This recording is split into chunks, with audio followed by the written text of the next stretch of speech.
Hello everyone. Today I would like to talk to you about P2P file sharing networks, their risks and their safety.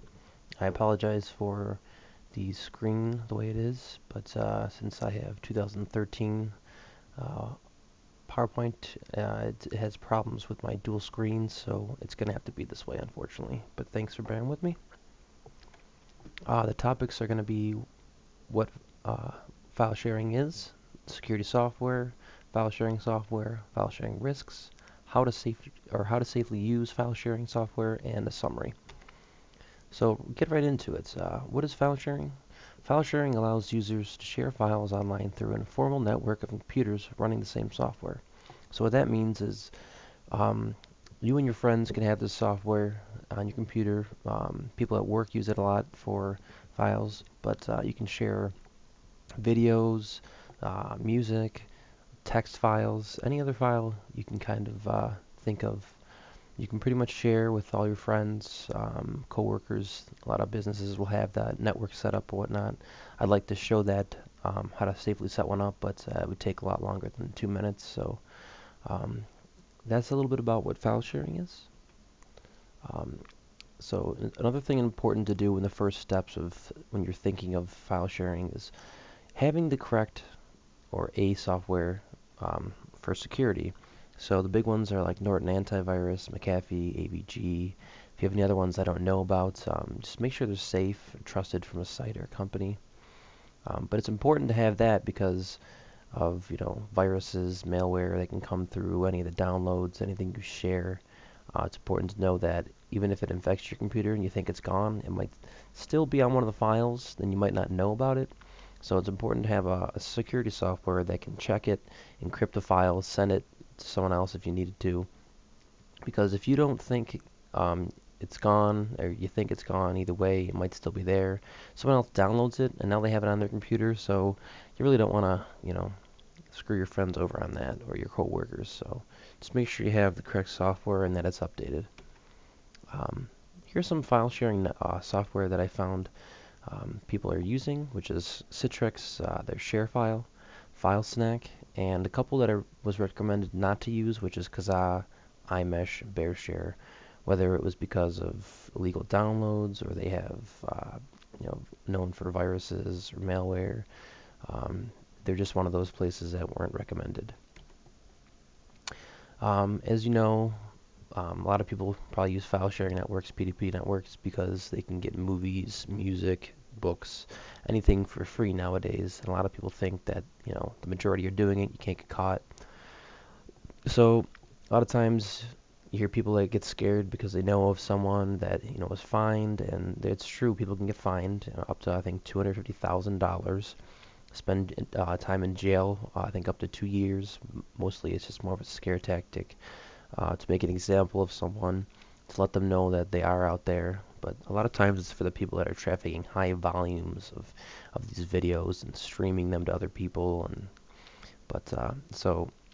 Besides that, malware and viruses are larger things that I think I'd be almost more afraid of because those can come in anything, anything you think you want.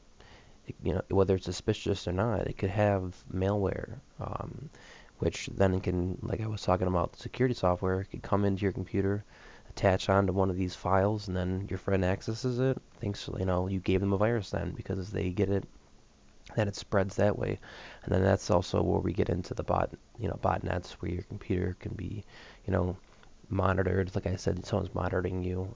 Your computer can be just like a bot for someone else. They can access it whenever they want. You would just never know it.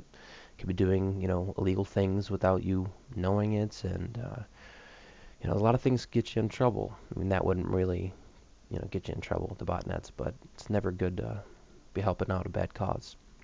Um, so here's how to, safely use file sharing if you're using it for legal purposes, have good intentions. Do not leave the software connected at all times. By that I mean a lot of software these days, programs you run will, when you click off on the right, that X, you think it's terminated, but the program still runs. So make sure, go to msconfig in your start panel, go to startup programs, make sure the one you're using is off, it's not starting up right when you want it. Only have it on when you want it on. Or when someone else needs it on, because it could put you at risk. It's just like, using the internet, thinking you might have a virus. Make sure it's off. Disconnect it from the internet. Do whatever you have to do. Make multiple user accounts. This is recommended because you can be the admin on your computer and let other people use it. Make them use user accounts, guest accounts. That way you can limit the sites, the software they use. Cuts your risk down. Makes it easier for you to worry about what's going on. So back up your data. A moment ago I just had a scare where this almost restarted the program and I almost lost this presentation here. But if anything happens, you get malware. Something happens to the computer. Always back up your data. I have things on 3 flash drives and external in the cloud on paper. Just always have a backup to the backup to the backup. Reiterating, we have the safety software installed and updated. A lot of times people think they have, a software, so that's good. And a lot of times you see it pop up when you sign on. Oh, update, please install now, and you might put it off, and you keep putting it off. And sometimes, they tell you to do that because there's a new patch in the software because they've found people have been breaking into, hacking into these softwares and stealing your information. So it's important to keep it updated. And something to not download, anything that looks suspicious, anything that may not, the too good to be true factor. You don't want to have that happening. You think it's a movie that's out right now or not even out yet. You don't want to download those. Those are highly illegal. I know it might be from a friend who said it was safe, or you see it on there and you're like, oh, I really want to watch this movie. Just buy the movie. Anything that randomly appears up right when you're looking for something, and it's there on the top. Might be an ad, might be moving. Avoid those. BAT files, WMA files, and .exe. These are files that are usually fronts for malware, which will give you viruses and can turn the whole botnet situation into a reality. And then stay away from games and security software from the file sharing sites or the software that they advertise, because they're normally, again, just fronts for malware. They'll pretend they're protecting your computer when they're really not. So I'd avoid those. And then the summary, nothing here, but I would recommend going back over and saying, if you're gonna think about using this software, if it's not for business, if it's for leisure, make sure you know what file sharing is. Go to the Wikipedia page, check it out. If you want to know more about what I've told you, have the proper security software. That way it'll protect you from viruses, but then it also could encrypt your files you're going to send so no one could just break in. Make sure you have a trusted file sharing software. You don't want to just use any of them, which is always bad to have, a bad software. Make sure you're downloading the right files. You don't want to be risking going to jail or a big fine that you probably can't afford on top of your college loans.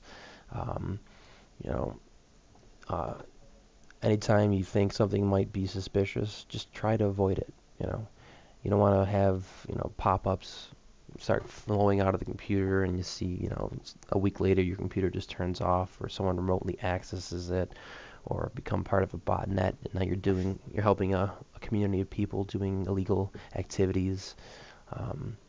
So just be smart. That's the main thing. Is be smart. Think about what you're doing when you're doing it, and not after. Retrospect is the worst. So I hope this video was educational. I know it was quick. I'd love to spend more time telling you more. But I hope you learned. Be smart and be safe.